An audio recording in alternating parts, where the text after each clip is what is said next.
2035 मायथाइसिम बिटिआरआव इउपिपिएल दोलोनि अनगा जेबो राजखान्थि हान्जानि थाखाय लांदां जायगा गैया।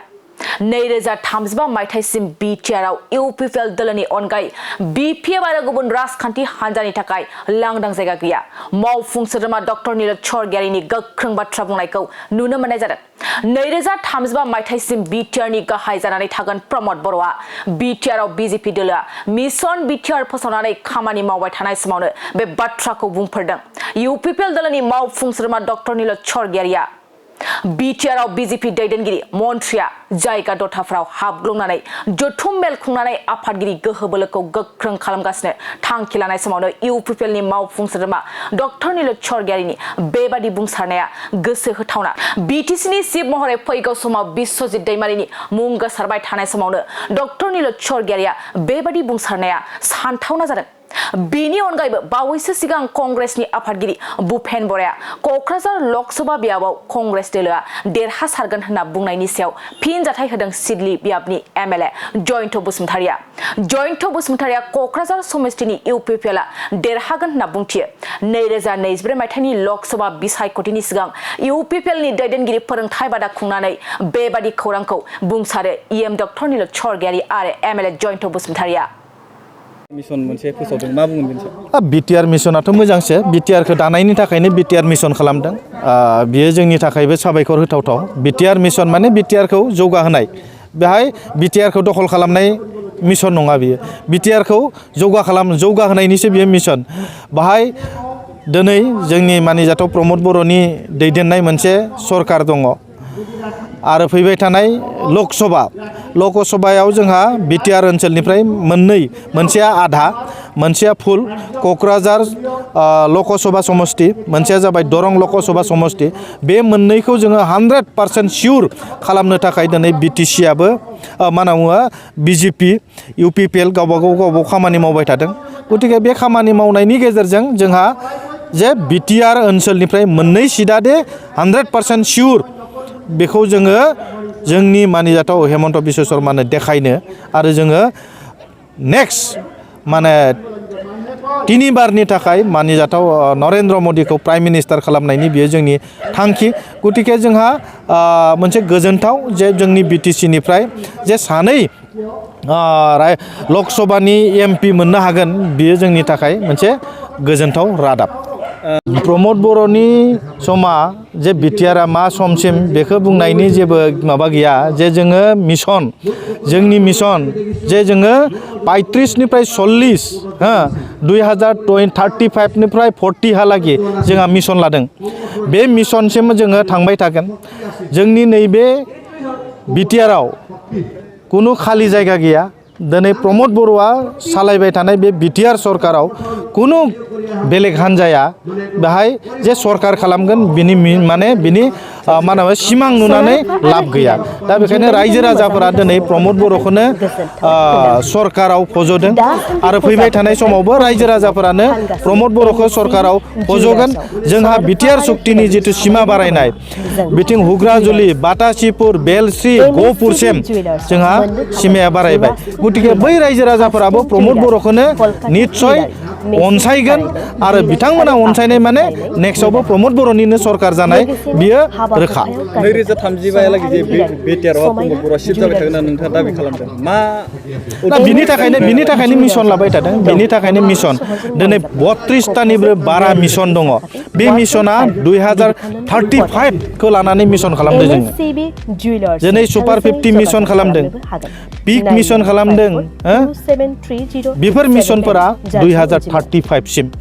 बे मिशना 2035सिम माने प्रमद बर'आ 2035सिम जोंनि बिटिसिखौ सालायबाय थागोन आरो रायजो राजाफोरा प्रमद बर'खौनो बिटिआरआव जेब्लाबो माने लाखिनायनि बे सिन्था सरसा बियो दिनै रायजो राजाफोरनियाव जों नुनो मोन्दों। गतिके जों आसा खालामो रायजो राजाफोरा दिनै जेरै अनसायदों सरकाराबो रायजो राजाफोरखौ जेब्लाबो अनसायबाय थागोन। बेनो थेंक इउ। नैथ' मोजां सोलिबाय थादों। गोबां समाव गोबां अपोजिशनफोरा सरकार बायगोन उमुक खालामगोन होनना बुंबाय थादोंमोन, खिन्थु बायाखै, बायनायबो नङा। मोजांनिख्रुइ साबसिननिख्रुइ हामसिन जाबबाय थादों। गतिके बेहाय खुनु लोर सोर जानायनि खोथा गैया। प्रमद बर'नि सरकारा दिनै गोग्गोमनिफ्राय गोग्गोम जाबबाय थादों। नोंथांमोना नायबानो जाबाय जे जोङो UPPL हान्जाया फार्स्ट टाइम 12 जन MCLA मोननानै सरकार खालामनो हाबाय 12 जन MCLA जों सरकार खालामखांनायनि उनाव स्टेटआव जोङो 7 जन MLA मोननो हाबाय 7 जन MLA मोनखांनायनि उनाव जोङो रायजो सभायाव सासे MP हरनो हाबाय UPPL दोलोआ दिनै जौगानायनिफ्राय जौगासिनबाय थादों गतिके बिनि क्रेडिटआ रायजो राजाफोरा दिनै UPPL दोलोखौ बजबदों फैबाय थानाय समावबो रायजो राजाफोरा UPPL हान्जाखौनो सरकार खालामनायाव मदद होगोन हेफाजाब होगोन लकसभानि जि इलेक्सन बाहायबो रायजो राजाफोरानो UPPL नि बिजाथिनो भट होगोन बियो दिनै रोखा बावैसो जे तामुलपुर जिल्लानि नेहाथारि UPPL नि जितेन मुसाहारिया बुंदों फैगौ डिसेम्बराव लोब BPF दलावहा UPPL निफ्राय जुगदान जागोन होननानै बिथाङा बेफोरो अपोजिशननि माबा बाथ्रा अपोजिशना जेब्लाबो बेबायदि खोथाखौ बुंगोन जाय UPPL हान्जाया सासेबो MCLA सासेबो मेम्बार सासेबो चेयारमेन गैयामोन बे हान्जाया दिनै सरकार खालामबाय आरो बे सरकार खालामनाय हान्जाखौ बेबायदि बुंनानै सोरबाया जुदि फोजोबनो सानदों नो नेभार बियो मालाबाबो जानो हाया दिनै UPPL हान्जाया डाउन जायाखै बियो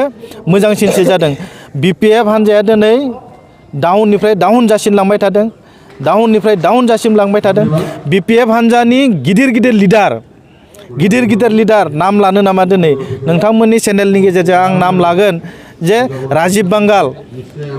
बांगाला BPF नि लिडारमोन बियो गुबुन हान्जायाव थांबाय मा होनना बुङो जोंनि मामाया मा होनना बुङोमोनलाय बनजारा दिनै BPF माने हान्जानिमोन बेबो बेलेगाव थांबाय प्रबिन बर' बेबो BPF नि जेनेरेल सेक्रेटारिमोन बेबो गुबुनाव थांबाय आरो गोबां BPF नि बसा लिडारा साननैसोनि उनाव नोंथांमोना नुनो मोनगोन जे गुबुन दोलोआव बिथांमोना जयेन जानो थांगासिनो दङ आरो बिनि निउसखौ नोंथांमोना साननैसोनि उनाव नुनो मोनगोन गतिके आं दिनै नाम लाला गोबां BPF नि बसा लिडारा जयेन जानो रेडि जानानै दंगासिनो दङ गतिके जोंहाबो बिनि स्ट्रेटेजि आरो मिशना दंबाय थायो जितेन बायदि गोबां जितेन थांनायाव जोंहा जेबो खहा जाया जितेन बायदि गोबां लिडार दङ गतिके बेनि खोथाजों कुनु UPPL दोलोआ डाउन जाया बे थांनानै BPF हान्जाया जेबो मावसोनो हाया माने बेखायनो जों बुङो जे UPPL दोलोआ दिनै माने जौगानायनिफ्राय जौगासिनबाय थादों बियो UPPL दोलोनिनो मोनसे मिशन आरो बे हान्जाखौ गोख्रों खालामनायनि बियो मोनसे टारगेट 40टा समस्थियाव जोंहा 40टा बेबायदि जोंनि UPPL दोलोनि मावथिफोरखौ थिक लाखिनायनि बियो मोनसे हाबाफारि आरो बे हाबाफारिनि गेजेरजों जोंनि हान्जानि प्राइमारि कमिटि बुथ कमिटि गासैखौबो जोङो मोनसे हाबाफारियाव थिक लाखिनायनि बियो मोनसे ट्रेनिं आरो जों नुबाय बे ट्रेनिंआव जोंनि जाय बिथांमोन बिबानगिरिफोर दङ बिथांमोना फैनानै लोब बाहागो लादों बिबानगिरियाव थानायल' नङा गैयैफोराबो बाहागो लादों आरो बिथांमोनजों जों सावरायदों जोंहा ट्रेनिंनि रिसर्स पार्सनफोर दङ बिथांमोना माने सरकाराव मा खामानि जादों समाजाव बहा मा खामानि मावनांगौ दंबावो जोंनि ओनसोलाव आरो बेसेबां जौगानांगौ खामानि दङ आरो जोंनि ओनसोलाव बबे ओनसोला थालांदों बेफोरखौ नोजोर बोनानै बेफोरनि मोनसे डाटा दिनै लानाय जादों जोंनि सरकारा 3 बोसोर जानो थांगासिनो दङ बे 3 बोसोराव जों मा मावनो हाखो मा मावनो हायाखै दोलोआ UPPL हान्जाया रायजो राजाफोरनो मा होनो हादों होनो हायाखै बेफोरनि मोनसे जोङो दिनै आल'सना खालामदों आरो जों नुबाय जे UPPL दोलोआ दिनै मोजांनिख्रुइ साबसिननिख्रुइ हामसिन जाबोगासिनो दङ जाय हान्जाया 2015 आव जोनोम जानानै दिनै माने BTCखौ सलायनो हानायनि मोनसे क्षमता जों मोननो हाबाय आसाम सरकारावबो जोङो लोगो मोनसे सरकारनि दोलो हिसाबै जोङो बाहागो लानो हाबाय सेन्ट्रेलावबो UPPL दोलोआ सासे रायजो सभानि MP फाथायहरनो हाबाय बियो UPPL दोलोनिल' नङा जोंनि BTR बासिनिनो मोनसे देरहासारनाय थांनाय 17टा बोसोराव जा भुल खालामबाय बे भुला जाहाथे UPPL दोलोआ खालामा बेखौनो नोजोर बोनानै रायजो राजाफोराबो जोंनो साजेसन होदों फैबाय थानाय समाव रायजोनि खामानि मावथों जोंनि हान्जानि दैदेनगिरिफोरा जाहाथे मोजां खामानि मावथों बिनिनो मोनसे मोजां सावरायनाय दिनै जाबाय थादों आरो बियो जोंनि रायजो राजाफोरनि थाखाय समाजनि थाखायनो मोजां जागोन दा बेखौ नोजोर बोनानै जोङो दिनै मोनसे ट्रेनिं वर्कशप लानाय जादों आरो बे वर्कशपआव जोंनि रौतानि बुथ कमिटिनिफ्राय लानानै primary committee block committee women cell youth cell parent body मा होनना बुङो minority cell SC cell OBC cell गासैबो दिनै एटेन्ड जादों गतिके जों बिथांमोनखौ साबायखर होदों आरो ट्रेनिंआ जोंहा जाबाय थागोन आरो जोंनि रौता समस्तियावल' नङा 40टा समस्तियाव बेबायदि ट्रेनिंआ सोलिबाय थागोन जे दिनैहाय BOIS माबा होननानै बुङोब्ला स्कुला बिराद गोबां हाजार स्कुल दङ बिथांमोनहा सप्तायाव खेबसेबो थांनो हाया स्कुलाव भिजिट खालामनो हाया दा बेयाव गार्जेन गैयै बायदि जादों दा बेखायनो साफा सरकारि मावख' Btr सरकारजों डिप्युट खालामजानाय सासे मावख' जाय बेक्तिया सप्तायाव खननै खनथाम थांगोन जाय बेक्तिया बै फरायसालिनि सोलोंथाइ थासारिया माबादि बिथांमोननि खुंथाय थासारिया माबादि बिथांमोनाव मा निड्सफोर दङ बेखौ फोरोंगिरिजों लोगोसे फरायसाफोरनो मोनसे मरेल बुस्टिं हैनाय आरो बे मरेल बुस्टिंखौ होब्लानो जोंहा फरायसाफ्रा फरायनायनि मोनसे मेलेमा बिथांमोना दंखायो फोरोंगिरिफ्रा फोरोंनायनि मोनसे आदब खायदा बिथांमोना दंखायो नाथाय सरकारि मावख'गिरिफ्रा बिथांमोननि खाथिसिम थाङैयाव बिथांमोना मालाबा मरेलि फ्रास्ट्रेटेड जाफ्लांनाय दा बेखौ मरेल बुस्टिं होनो थाखायनो दिनै बेखौ खालामनाय जादों आरो बेजों मोजां मोनसे रिजाल्ट फैदों होननानै जोङो जोबोद मोजाङैनो फोथायनाय जों मिथिनो मोनदों जे BTCनि जे एडप्ट खालामनाय जे फरायसालिफोराव माखासे अफिसार बिथांमोना जाय एडप्टार बिथांमोना बर' मिडियामनि सायावहाय माखासे बाथ्राफोर बुंनायखौ जों खोनानो मोनदों जाय बेलायाव जे बर' बिजोंनि फरायसाफ्रा डिमटेट जादों होननानै जों मिथिनो मोनदों माखासे माने बिजोंखौ लानानै बाथ्रा बुंदों होननानै जों मिथिनो मोनदों दा बेयाव मा नोजोर होदों Btr गभर्नमेन्टआ दा बेयाव बे अबस्थाया ओरैसो जे गुबुन मिडियामा जुदि नों मोजां रिजाल्ट खालामनो हायोबा बर' मिडियामनि फरायसाफ्रा मानो हाया बेयाव बुजिनायनि हयथ' एसे उल्था जादों जानो हागौ दा नुदों जे बेखौ बेबायदि नङा जे सोरखौबा एडप्टार हिसाबै बबेबा स्कुलाव डिप्युट खालामबाय बेखौनि सायावनो नोङो सोनारनानै बिनि सायावनो बिसास खालामनानै 100% फोथायजोबनानै थादों बिदि नङा टाइम टु टाइम जा मनिटरिं जाबाय थायो जिल्लायाव बबे स्कुलाव माबायदि आवगायदों आवगायाखै आरो बेयाव ग्रेडिंबो होदों आरो मानसिफोरनो जाय एडाप्टारफोरनो एवार्ड होनायनिबो राहा खालामनाय जादों जे साबसिन एवार्ड माने एडाप्टारफोरनो जे स्कुलाव जाय मानसिखौ जाय बेक्तिखौ जाय अफिसारखौ एडाप्टार हिसाबै डिप्युट खालामखांनायनि उनाव बै स्कुलनि रिजाल्टआ सिगांफोरनि बोसोरनिख्रुइ साबसिन जानानै फैबाय एडाप्टारफोरनि गेजेरावबो आरोबाव मोनसे कम्पिटिसनाव फैथों जाहाथे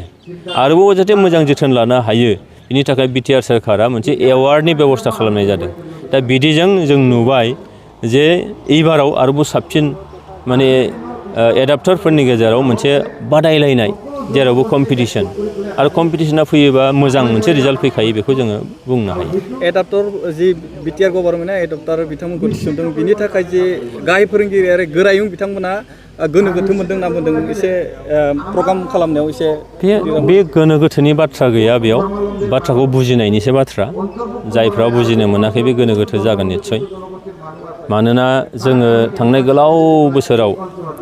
रावबो आंनि स्कुलाव फैयाखैबा आंखौ रावबो बुंग्रायानो गैयाबा आंखौ रावबो नायग्रायानो गैयाबा आंखौ रावबो माने सोंखारिग्रायानो गैयाबा आं एस इटिस जेरै सोलिदों कनभेनसनेलि सोलिबाय थादों खिन्थु एडप्टार थांनानै बे नुहैबाय जे बेयाव माखासे सिस्टेमाव गोरोन्थि दं बिथांमोननि जोथोन लानायाव माखासे गोरोन्थि दं बेखौ आसि खिन्थानानै होनायाव सोरबा सासे सानै हाजारथा स्कुलनि गेजेराव हाजारथा गाहाय फोरोंगिरि प्रिन्सिपालनि गेजेराव सासे सानैया बिदिया निस्सय थाखागोनखा आरो बिनि थाखाय रिमेडिनिबो निस्सय मेजार दङ आं मिजिं खालामो जे सोरबा फोरोंगिरिफ्रा गाहाय फोरोंगिरिया कनफिउज जानायनि बाथ्रा गैया मदद होनानै बोरैहाय जोङो रिजाल्टखौ मोजां खालामनो हायो बिनि थाखायसो नाजानांगौ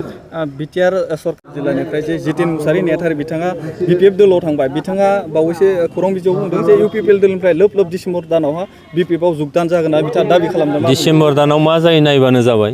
डिसेम्बर दाना BPFनि थाखाय जायो ना बले UPPLनि थाखाय जायो नायबानो जाबाय चिराङाव आं बुङो गैयाबाबो माने 6निफ्राय 7,000 BPFनि मानसिया दिनै जइन जानो थांगासिनो दं। आं दिनै नोंथांमोननि मिडियानि गेजेरजों बुंखाबाय खोब खम समनि गेजेराव नोंथांमोना खोनासंबानो जाबाय नायबानो जाबाय। जितेन बरगयारि सासेया दिनैहाय मा खारनाव थांदों जों बयबो मिथिखागौ। दिनैहाय UPPL दोलोआव मानगोनां शिबनिफ्राय लानानै प्रमद बर' बिथांनिफ्राय लानानै इउजि ब्रह्मनिफ्राय लानानै रोनगोरा नार्जारिनिफ्राय लानानै जोंनि जिफोर टीम दङ जाय टीमा निसाजों सोमोन्दो गैया जोंहा लोंनाय जानायजों जोंहा बिदि सोमोन्दो गैया। हाग्रामा महिलारि बिथांनिया नोंथांमोना बयबो मिथिखागौ लोंनाय जानाय दाबि धमकी बथलनि सिगाङाव दिंग्रिनि सिगाङाव बिथांमोननि डिसिसना जायो खिन्थु जोंनिया दिनैहाय कापसे साहाजों जोङो डिसिसन खालामनो हायो। कापसे साहाजों जों मोजां मोनसे सिन्था खालामनो हायो। दा दिनै जितेन बरगयारिनि खोथाखौ जुदि नायो बेखौ जितेन मोसाहारिनि खोथाखौबो जुदि नायो जों नुगोन हाग्रामा महिलारिनि जिफोर आखु बे आखुजों बिथांनिया मिलायदों। UPPL दोलोनि जोंनि प्रिन्सिपाल आइडिय'लजि बिनि उल्था बे बिथाङा मावबायानो थाखादोंमोन जायनि थाखायनो दिनैहाय बिथाङा माने गाव हारसिंखौ बोरैहाय दाम बारायनानै लाहैनो हायो नायबानो जाबाय साबैसे दं बिनि उनाव। नोंथांमोना खुंथाय गथासेयावबो मानो UPPL दोलोनिफ्राय BPFआव थांनाय बाथ्राखौ मा बुङो नोंथाङा? नाय जे दिनैहाय बे खोथाखौ नायोब्ला बे सोरबा UPPLनि खोथा नङा सोरबा दोलोनिल' बाथ्रा नङा। सासे सानै ओरैबायदि माखासे लुबैसोला ओरैबायदि माखासे खाबु फलान थागोन जायफ्रा गावनि साननाय बायदि जायाबानो जों दिनै राजुहुवा भाबै एज ए हल जों सिन्था खालामदों खिन्थु सासे सानै सोरबा बेबायदि थागोन जे जायफ्रा गावनिल' सानो गावखौनो सिगां खालामनानै गावजोंनो जोबथा खालामनो नागिरो बैबायदि मानसिफोरनि थांनाय फैनायाव बबेबा मोनसे दोलोआ खहा जागोन बे माब्लाबाबो जानो हाया। क'क्राझार बियाबनि बेलायाव मा बुंगोन जे UPPLआ बिजाथि मोननानै दखल खालामनो हागोन ना जे देरहासारनो हागोन बेखौ आरो बेखौ सेकेन्ड थट जेबो गैया UPPL दोलोआनो देरहागोन बेयाव खुनु आरो सेकेन्ड थट सेकेन्ड बाथ्रा बुंनांगौ जेबो गैया। हाग्रामा महिलारिनि बे मोनसे कौशल बियो हाग्रामा महिलारिनि बे मोनसे प्रपागान्डा। मानो होननानै बुङोबा दिनैहाय UPPL दोलोआ गासैबो जाथि माहारिखौ लानानै समान मोनथाय समान जौगानायनि थाखाय खामानि मावबाय आरो बिनि थाखायनो दिनै बिसास खालामनानै जे समाव बर' अबर'नि बिराद गिदिर मोनसे जोंनि गेजेराव फारागथि दंमोन बे फारागथिया दिनै UPPL दोलो फैनानै जोंनि बयजोंबो सिबिजाग्रा अनजाग्रा माननो गोनां प्रमद बर'नि सरकार फैनाय लोगो लोगोनो बर' अबर'नि बे जि मोनसे फारागथि बे फारागथिया गैया जाबाय। दिनै गुबुन हारिफ्रा दिनै UPPL दोलोआव लोब लोब दिनैहाय आवगायबोदों आरो बेखौ लानानै गिखांनाय मोनदों। दा बेयाव जुदि दुलाराय बर' फरायसा आफादखौ UPPLजों जर सरजाबनानै दुलाराय बर' फरायसा आफादा UPPLनि पलिसि स्ट्रेटेजि डिसिसनाव आखाइ होदेरो होननानै बुङोब्ला गुबुन हारिफ्रा UPPL दोलोखौ गाज्रि मोनगोन नामा बिनि जाहैबाय मोनसे प्रपागान्डा मोनसे बिनि मा होनगोन जाथारै मोनसे बानबुंथाय आरोखि। दा बिदि जेबो बाथ्रा गैया मानोना दुलाराय बर' फरायसा आफादा हाग्रामा महिलारिया खामानि मावनाय जानाय जायैखौ सिगाङावबो बुंबोदों। UPPLनावबो जुदि माबाफोर दाय दस दङबा दुलाराय बर' फरायसा आफादा बियो जिथु गार्जेन माने आफाद बादि बिथांमोनहा माने सांग्रां मोनसे आफाद जाय आफादानाखि बे ओनसोलनि गासैबो हारि माहारिनि समान मोनथाय समान जौगानायनि खोथा सिन्था खालामो। दा बे बाथ्राखौ लानानै हाग्रामा महिला गिखांनाय मोनदों आरो गिखांनायनि थाखायनो दिनैहाय बे दायखौ जाबसिननानै गुबुन हारिफ्रा बोरैबा जोंनि UPPLनिफ्राय गोजान थांगोन नामा गावनि फारसे थांगोन नामा बेखौ बिथाङा सिन्था खालामो। नाथाय हाग्रामा महिलारि बिथांनि बे गोखै थाइजौ बे गोखै थाइजौआ आरोबाव सोरजोंबा बायजानायनि बाथ्रा नंला। हाग्रामा महिलारिया दिनै गावनि पार्टिनि मानसिखौनो हमथानो हाया हाया अबस्था जादों। दिनै बिथांजों लोगोसे चन्दन ब्रह्म दङ चन्दन ब्रह्मखौ बिथाङा मानो दिहुननानै लाबोनो हायाखै चन्दन ब्रह्मखौ मानो दिहुननानै लाबोनो हायाखै हायैनि खारना बेनो दिनै हाग्रामा महिलारिनि जिफोर पलिसि स्ट्रेटेजि बिथाङा जिबायदि मोनसे फेसिस्ट माखासे आखल आखुनि गेजेरजों सामलायबोदों बेखौ दिनै गावनि दोलोनि सिङावनो एन्टि इनकामडेन्सिया बिराद मोनसे स्ट्रं जाबाय आरो बेखौ बोरै सरजाबफिननो हायो बिनि थाखाय बियो माने बृथा मोनसे नाजादों बेयो खिन्थु जेबो फिथाइ थायनाय नङा। दिनैहाय जोङो प्रमद बर' मानगोनां बिथांनि जे बयजोंबो अनजाग्रा बयनिबो पपुलार सासे लिडार गोबाव बोसोरनि उनाव दिनै जों मोननो हादों बिटिआरआव आरो बेनो जाहैबाय प्रमद बर' मानगोनां बिथांनि दैदेननायावनो दिनैहाय बिटिआर सुक्तिनि उनाव नैबे ओनसोला जोबोद मोनसे गोजोननि ओनसोल जाफैबाय। जोंनि क'क्राझारखौ दिनैहाय गोजोननि मोनसे नोगोर होननानै जों दिनै फोरमान होनो हाफैबाय आरो बे गोजोननि लाबोनायनि गुदियावनो दंमोन जोंहा जे समान मोनथाय समान जौगानायनि जे बाथ्रा आरो बेबायदिनो दिनै हा हुनि खोथा हा हुखौ जोङो दिनै बैसोमुथि आसनिनि गेजेरजों थांनाय खेबसे जिरायगासेयावनो 20,000निबो बांसिन हानि जेंनाफोरखौ सुस्रांनानै होनाय जाबाय। दा बेयाव जों नुदों जे दिनै रायजो राजाफ्रा जोंनि सोरखारखौ जोंनि दोलोखौ गोलाव सम नैबे ओनसोलाव सासन खालामजानोखौ लुबैदों, खुंथायाव थाजानोखौ लुबैदों आरो बिनि थाखायनो दिनै जोङो जोंनि दोलोनि साफ्रोमबो मावथिफोरखौ रायजो राजाफोरनि जोंनि जे मोनसे प्रमिस जोंनि मोनसे कमिटमेन्ट बे कमिटमेन्ट होनायखौ जाहाथे मोजाङैनो मावफुंनो हायो। जोंनि रायजो राजा माने मा होनदों जोंनि वार्कारफ्रा जाहाथे कमिटेड जायो आरो जोंनि पार्टिनि जिखि आइडिय'लजि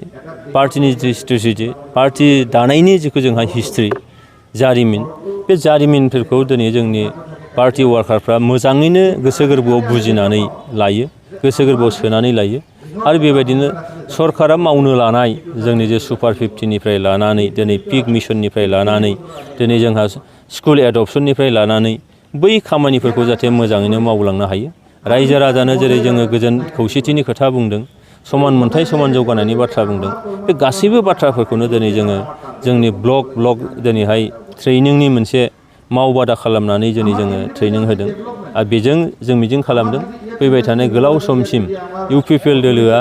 दिनैहाय रायजो राजानि जे हांख्रायनाय रायजो राजानि जे मोनसे आह्वान बे आह्वानखौ लाखिलांबाय थानांगौ जायोबा बै बाथ्राफोरखौ बुजिनांगौ आरो बेखायनो दिनै जोङो जोंनि मावथि बिथांमोनखौ बिनि थाखाय साखाफारा खालामनो दिनै बे मावबादाखौ खुंनाय जादों। नि बाथ्रा बुंनाय लोगो लोगोनो जे जोंनि बिटिआर ओनसोलाव जायफोर साख्रि मावफैदों, जायफोर जोंनि पाब्लिक रिप्रेजेन्टेटिभफोर दङ, जायफोर जोंनि बेयाव अफिसारफोर दङ, जायफोर बिउर'क्रेट्सफोर दङ, बिथांमोनहा गंफा स्कुल सायख'नानै लानांगौ आरो बे गंफा स्कुल सायख'नानै लानायनि उनाव बिथांमोना बै स्कुलनि माखासे मिनिमाम माखासे निड्सफोर दङ, जाय मिनिमाम निड्सखौ सुफुंनो हायैनि थाखायनो बै स्कुल बै एलपि स्कुलनिफ्राय लानानै बै हाइ स्कुल हायार सेकेन्डारिफ्रा मोजां मोनसे रिजाल्ट खालामनो हाया। दा बिनि थाखायनो जोंनियाव थानाय पुलिस अफिसार असिनिफ्राय लानानै जोंनाव थानाय नोङो इन्जिनियारनिफ्राय लानानै जोंनाव थानाय नोङो आइएस अफिसार आइपिएस अफिसारनिफ्राय लानानै बे गासैबो थाखोनि अफिसारफोर मावख'गिरिफोर गासैबो थाखोनि जोंनि एमसिएलए इएम एमएलए मन्त्रि गासैबो गंसे गंनै बेबायदि स्कुल एडप्सन खालामनानै लानांगौ जाहाथे बिसोरनि मिनिमाम माखासे निड्सफोरखौ सुफुंनानै बेयाव मोजां मोनसे सोलोंथाइनि थासारि लानो माने खाबु होनांगौ आरो बेजों लोगोसे बिथांमोननि मेलेम जौगानायनि थाखाय माखासे एवारनेस प्रग्रामफोर माखासे नोङो केरियार काउन्सिलिं बेबायदि लानायनि गेजेरजों बिथांमोननो गोसो बोगथाब होनाय, गोसो दुंग्लोब होनाय, गोसोखौ नोङो फरायनायनि फारसे बोलांनाय बिनि थाखाय हाबाफारि लानांगौ आरो बेजों जों नुदों बिखेसके जोंहा चिरां जिल्ला बादिया जेरावनोखि माने गाहायनिफ्राय 2 नाम्बार 1 नाम्बाराव थायोमोन देग्लाय 2023 मायथाइनि मेट्रिक रिजाल्टआव सारा आसामनि 33टा डिस्ट्रिक्टनि मादाव सेथि आवग्रिनो हानानै आरो थांनाय गोलाव समनि जे मोनसे रेकर्ड बे रेकर्डखौ ब्रेक खालामलायनो हानाय मोनसे थासारि फैदों आरो जों नुदों जे क'क्राझार, बाक्सा, उदालगुरि, तामुलपुर बेयाव जे मोनसे पासिं जे पार्सेन्टेज बे जेखौ बारायदों एबार आरोबाव मिजिं खालामदों थांनाय बोसोरनिख्रुइ साबसिन जागोन। बेखायनो स्कुल एडप्सना जोबोद मोनसे मोजां मोनसे थांखि बेयो जोंनि प्रमद बर' बिथांनि दैदेननायाव इउपिपिएल दोलोनि बे सरकारनि आरो बेखौ जोङो बयबो जाहाथे रायजो राजाफ्रा बयबो मदद खालामनांगौ बेखौनो आं सानो।